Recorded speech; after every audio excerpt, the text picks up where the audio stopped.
На территории вашего населенного пункта планируется хозяйственная деятельность. Вы имеете право знать о ее последствиях и участвовать в принятии решений. Создайте инициативную группу, которая будет вести переписку с госорганами, собирать документы и информировать о результатах все заинтересованные стороны.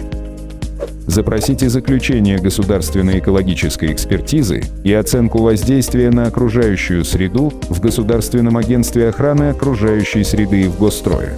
Если решение о строительстве принято, а заключение государственной экологической экспертизы и оценки воздействия отсутствуют, это повод обратиться в суд. Если экологическая экспертиза проводилась, вы вправе ознакомиться с ее результатами. В заключении должны быть отражены прогнозируемые последствия деятельности на людей и окружающую среду. До проведения экологической экспертизы, согласно законодательству, с общественностью должны проводиться общественные слушания, результаты которых должны быть отражены в официальных документах. Если слушание и информирование общественности не проводилось, это нарушение законодательства Кыргызской Республики и международных экологических требований.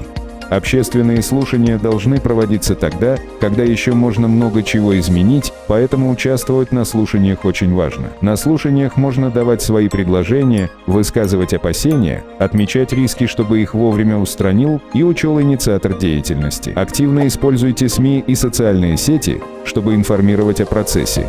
Общественность вправе инициировать проведение общественной экологической экспертизы.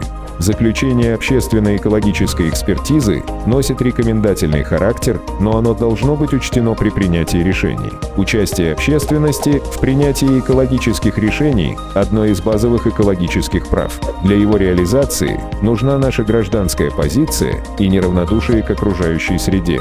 Больше информации на сайте экологического движения «Биом».